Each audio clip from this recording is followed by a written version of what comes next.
একটা ছোট গ্রাম, নাম শালবনী। সেখানে একটা পুরনো বাড়ি আছে।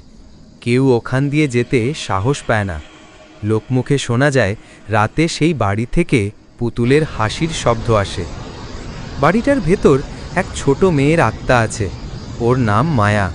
ওর পুতুলটা নাকি আজও হাসে। এক রাতে গ্রামের দুই বন্ধু রাহুল আর বাবাই ঠিক করল আজ দেখা যাক সেই বাড়িটা। ভূত বলে কিছু নেই, সব গল্প। বাড়িটার ভেতরে জাল, ধুলো আর ভাঙা আসবাবপত্রে ভর্তি। এক কোণে টেবিলের উপর একটা পুতুল বসে আছে, সাদা জামা, লাল ফিতে, আর তার চোখ দুটো অদ্ভুত লালচে আলোয় জ্বলছে। দেখ রে, পুতুলটা কেমন যেন তাকিয়ে আছে। রাহুলের হাতে থাকা পুতুলটা নড়ে উঠল। তার চোখ দুটো এখন সম্পূর্ণ লাল, মুখে হাসি। আমার বাড়িতে স্বাদও দং। রাহুল, এটা ছেড়ে দে। কিন্তু রাহুল যেন সম্মোহিত হয়ে গেছে।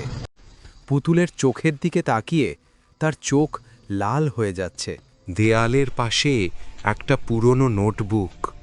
ওখানে লেখা, আজ মায়া হাসল না, ওর পুতুলটা কাঁদছে, আমি ভয় পাচ্ছি।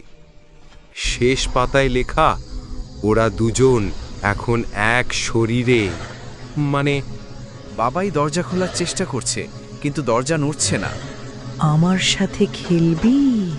রাহুল ধীরে ধীরে বাবাইয়ের দিকে ফিরল। তার মুখ এখন পুতুলের মতো বিকৃত।